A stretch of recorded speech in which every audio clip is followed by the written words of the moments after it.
Hello friends, आज मैं हिंदी भाषा की उत्पत्ति के अंतर्गत अपभ्रंश एवं पुरानी हिंदी से संबंधित कुछ और महत्वपूर्ण प्रश्न लेकर आई हूँ। तो आइए शुरू करते हैं। अपभ्रंश भाषा का साहित्य में कब तक प्रयोग होता रहा? इसका सही उत्तर है 12वीं सदी तक। अपभ्रंश भाषा का यूँ तो काल 500 ईस्वी से 1000 ईस्वी तक है, किंतु इसका साहित्य में प्रयोग जो है वह 1200 ईस्वी तक होता रहा। संदेश रासक के रचयिता कौन है? इसका सही जवाब होगा अब्दुल रहमान। भला हुआ जो मरिया बिहनी मारा कंतु, यह पंक्ति किस कवि की है? तो यह प्रसिद्ध पंक्ति 8वीं सदी के प्रसिद्ध कवि मुंज कवि की है। अपभ्रंश के प्रमुख कवि धनपाल की रचना कौन सी है? इसका सही उत्तर है भविष्यत कहा। कहा का अर्थ होता है कथा। कहा का अर्थ होता है कथा या कहानी, और इसमें एक बनिए की कहानी कही गई है। पाहुड़ दोहा किसकी रचना है? यह राम सिंह की रचना है। इसका सही उत्तर होगा राम सिंह। शब्दानुशासन नामक प्राचीन व्याकरण के रचयिता कौन है? इसका सही उत्तर है हेमचंद्र। खड़ी बोली हिंदी का विकास किस भाषा से हुआ है? तो खड़ी बोली हिंदी का विकास अपभ्रंश भाषा से हुआ है। अपभ्रंश भाषा का विकास किस भाषा से हुआ है?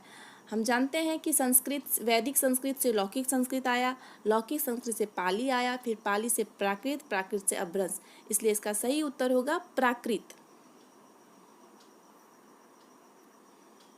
अपभ्रंश के नागर, उपनागर एवं ब्राह्मण भेद किसने दिए हैं? इसका सही उत्तर है मार्कंडेय। राहुल सांकृत्यायन ने हिंदी का प्रथम कवि किसे माना है? इसका सही उत्तर होगा सरहप्पा। इसका सही उत्तर है सरहप्पा।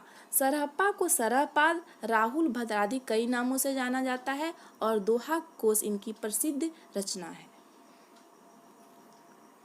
कृति लता एवं कृति पताका किसकी प्रसिद्ध रचना है? यह विद्यापति की प्रसिद्ध रचना है। अपभ्रंश काल में बोलचाल की भाषा का क्या नाम था? इसका सही उत्तर होगा देश भाषा। अपभ्रंश भाषा का प्राचीनतम प्रयोग किस साहित्य में हुआ है? तो इसका सही उत्तर है जैन साहित्य में। जैन साहित्य में अपभ्रंश भाषा का प्राचीनतम प्रयोग हम देखते हैं। वर्ण रत्नाकर इनमें से किसकी कृति है? इसका सही उत्तर है ज्योतिरीश्वर ठाकुर। उक्ति, व्यक्ति, प्रकरण इनमें से किसकी रचना है? इसका सही उत्तर है दामोदर शर्मा।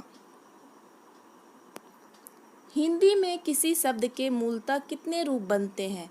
हिंदी में किसी शब्द के मूलतः 2 रूप बनते हैं। हम देखते हैं कि भाषा की जो प्रवृत्ति होती है यह हमेशा कठिन से सरल की ओर होती है। जहाँ संस्कृत में 24 रूप बनते थे किसी भी शब्द के, वहीं हिंदी में सिर्फ 2 रूप ही बनते हैं, एक मूल रूप और दूसरा विकारी रूप।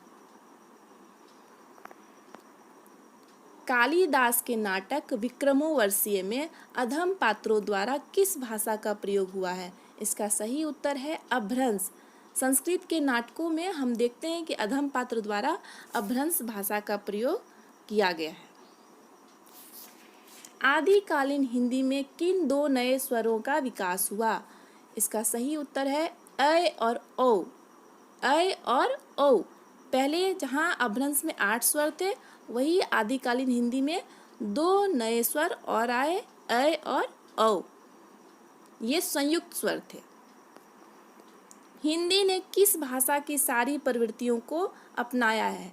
हिंदी अपभ्रंश के बिल्कुल निकटस्थ भाषा है, इसलिए अपभ्रंश की सारी प्रवृत्तियों को इसने अपनाया है। किस पुस्तक में पुरानी हिंदी के भरपूर उदाहरण हैं? इसका सही जवाब होगा प्राकृत पेंगलम। प्राकृत पेंगलम। खड़ी बोली के अधिकांश प्रसर्ग किससे विकसित हुए हैं?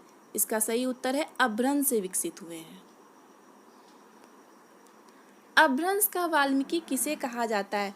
अपभ्रंश का वाल्मीकि स्वयंभू को कहा जाता है, क्योंकि स्वयंभू ने पौमचर्यो नाम का एक रचना लिखी थी, उसमें राम कथा उन्होंने कहा था।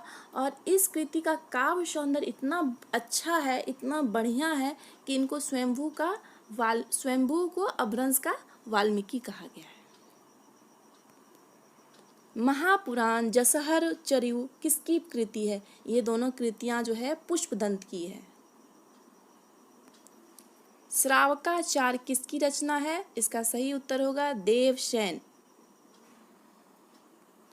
देसिल बैना सब जन मिठा, देसिल बैना सब जन मिठा, यह पंक्ति किसकी है? इसका सही उत्तर है विद्यापति।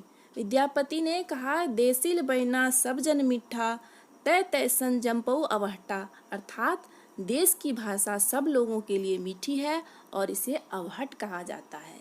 विद्यापति 14वीं शती के कवि थे। ईसा की किस शताब्दी में अपभ्रंश का व्यवहार लोक भाषा के अर्थ में होने लगा? इसका सही उत्तर है 6ठी शताब्दी में। अवधि का विकास किस अपभ्रंश से हुआ है? अवधि का विकास अर्धमागधी अपभ्रंश से हुआ है। अवधी, बघेली, छत्तीसगढ़ी ये तीनों पूर्वी हिंदी की बोलियां हैं और इनका विकास से किससे हुआ है? अर्धमागधी अपभ्रंश से हुआ है। परमात्म प्रकाश और योगसार किसकी प्रमुख कृति है? इसका सही उत्तर है जोइंदू। अपभ्रंश शब्द का सबसे पहले उल्लेख किसने किया? इसका सही उत्तर है पतंजलि ने। सरहप्पा का संबंध निम्न में से किससे है? इसका सही जवाब होगा सिद्ध साहित्य से। फ्रेंड्स, अगर आपने इस वीडियो का पहला भाग नहीं देखा है तो उसको अवश्य देखें। Thank you.